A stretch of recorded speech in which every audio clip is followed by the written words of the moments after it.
So welcome to a short slide presentation on the clinical anatomy of the leg and foot. So we want to start with orienting ourselves to the extrinsic muscles of the foot which lie in the leg. So here's the tibia, this is the talus here, and we can see these nicely formed muscles with a tendon running through it in the deep posterior compartment of the leg. And so the soleus muscle sitting here on top, and so under deep to the soleus muscle we see these two muscles identified in this cross section through the middle of the leg.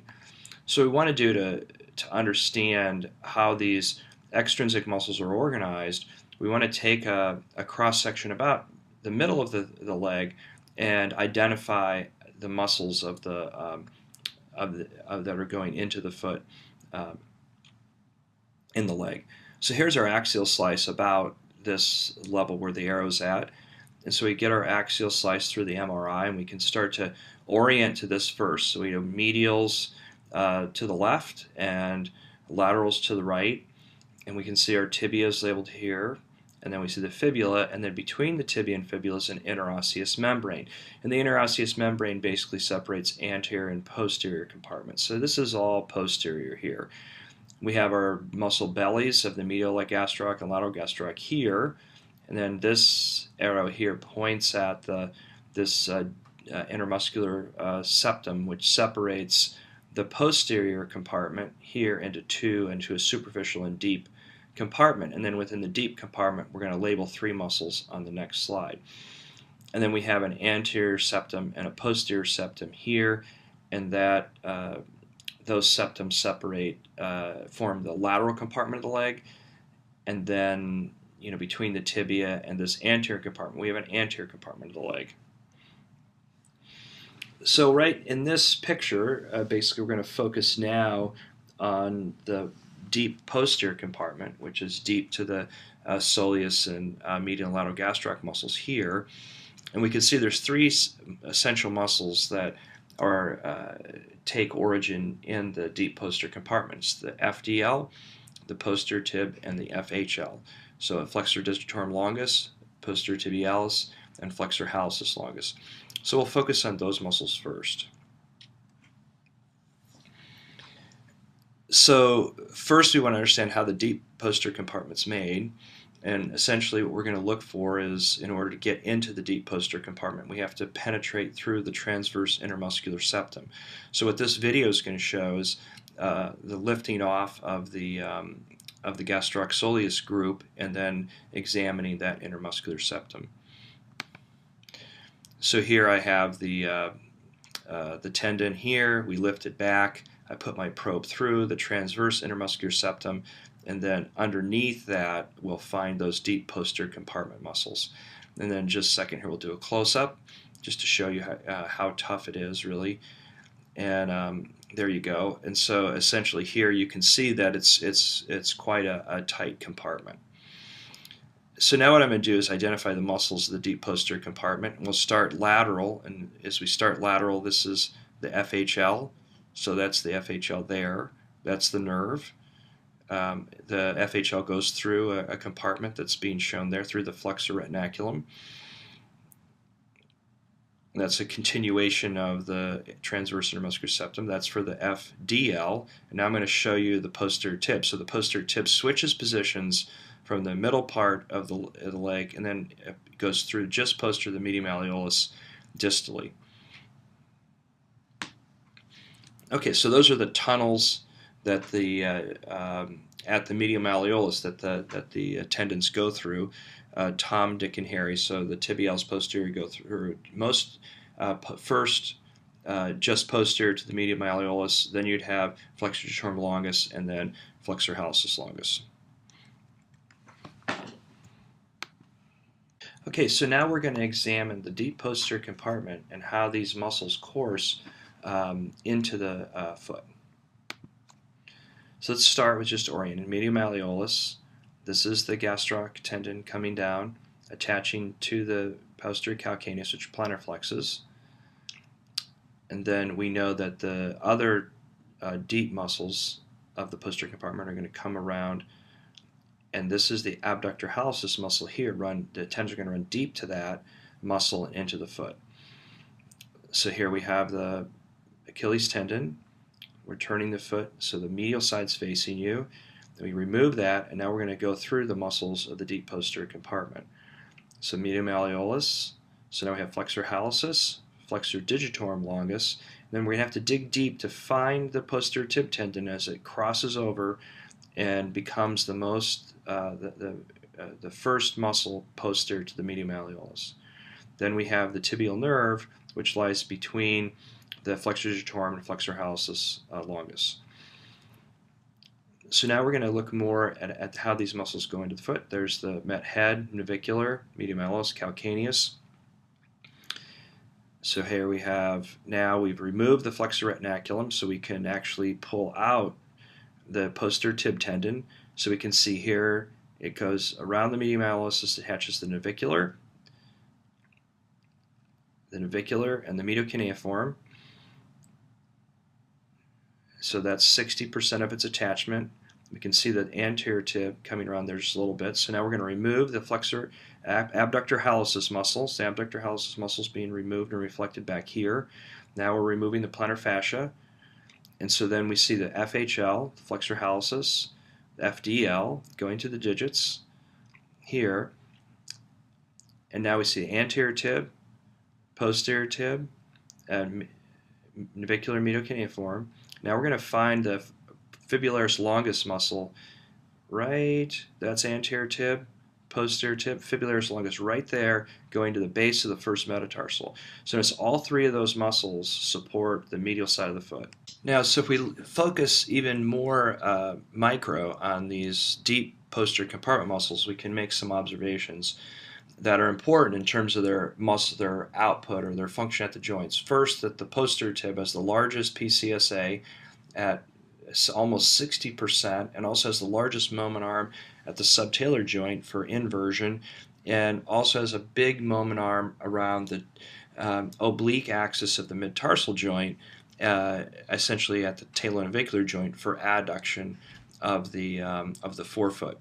And the FHL only accounts for about 30% of the PCSA of the deep compartment, and its moment arm is about half that of the posterior tib at the subtalar joint, and the FDL has the smallest capacity of all the muscles of the deep posterior compartment. So in other words, even though they are going to share some significant actions, which we'll show in the next demonstration, they don't have the same capacity for performing those actions. So let's look at this video, which kind of visually helps us look at the motion that's occurring in the foot. So essentially what I'm going to do is pull on each tendon. So here I'm pulling on the posterior tib tendon. We can see the navicular riding up on the talar head, bringing the forefoot into adduction. And we also see the subtalar joint inverting. So those two functions are really strongly supported by the posterior tib muscle. Now here's the FDL, and we can see it's almost essentially the same function. We see the adduction and plantar flexion of the forefoot around the oblique axis. Now we see the FHL, and we see it's really not as strong, really, out of an everter or an adductor and plantar flexor of the forefoot. It's more causing compression. Okay, so we've completed an anatomical and kind of visual representation of the movements of the deep posterior compartment. So now we want to switch to the lateral compartment. So here's our transverse slice, and really that's lateral to the fibula. Okay, and that's formed by this compartment formed by the anterior and posterior intermuscular septum. Includes the fibularis longus and brevis. And so let's look at those muscles on the anatomic video now. And so here we have the lateral malleolus, the fibula, and then the retinaculum, the fibular retinaculum holding the brevis, and then the longus in a groove. Then here's the abductor digiti minimi, that's lateral in the foot. And so now we're going to look at where the longus attaches. So we have the abductor hallucis reflected backward, posterior. Now we're going to reflect the plantar fascia. And then we'll identify the FHL and the FDL coursing to the toes. And then now we'll identify the tendons on the medial side of the foot: anterior tib, posterior tib, navicular, medial cuneiform. And now, if we look crossing the foot from the lateral side, that's anterior tib, posterior tib. There we have the fibularis longus muscle attaching at the base of the first metatarsal. So now that we kind of understand the anatomy, what we want to do is look at what happens when we pull the tendons of the foot and see what kind of foot motion occurs. So this is, again, we've reflected the fibular retinaculum here. So now the tendons are more exposed. We can see the longus and brevis. So that's the channel of the tendons through the fibular retinaculum. Now if we pull on the longus, what we're going to notice is that the forefoot everts and the forefoot everts and dorsiflexes. The ankle would plantar flex, right? So here we have a closer look at that. So we see this eversion of the forefoot, and that's the brevis. So they both have similar actions, except for now we're going to look at when we pull on the longus. Look what the first metatarsal does. It plantar flexes the first metatarsal when we pull on the longus, and that's by virtue of its attachment to the base of the first metatarsal. So now that we've looked at some of the key extrinsic muscles, let's look at some of the key muscles within the foot and the spring ligament and how that supports the medial longitudinal arch. So essentially we're going to do the deep dissection again, reflecting the abductor hallucis muscle, the plantar fascia, and the flexor digitorum brevis, which is just inferior to that here. We're moving the FDL out of the way, FHL out of the way, and now we have a good look at some of the ligaments of the foot. So laterally we have the long plantar ligament, which the probe's on now, and that's a big, strong ligament that connects the cuboid and the calcaneus. And now we're going to go to the medial side of the foot where the navicular is here, and I'm going to put my probe under the spring ligament. And so right there is the spring ligament. So it's a strong ligament running from the succinaculum tali to the navicular. Now we're going to do a close-up of that. We've cut the tendons now of the FDL and FHL and the posterior tib. So this stub my finger's on now is the navicular here, and now I'm pointing out some elements of the deltoid ligament, which you can tell is quite strong and large, shaped like an inverted triangle. Okay, and now I'm going to put my probe in just a minute inside the joint of the talonavicular joint. So my probe goes inside of it. So as I poke down into the joint, what I see, you see it kind of emerging here a little bit, that's part of the spring ligament. So that's the inferior aspect there running to the navicular from the calcaneus that helps support the talonavicular joint and maintain the medial longitudinal arch of the foot, and then we're back to a normal looking posture. Okay, so in addition to the spring ligament and some of the abductor muscles supporting the foot, we also have the plantar fascia.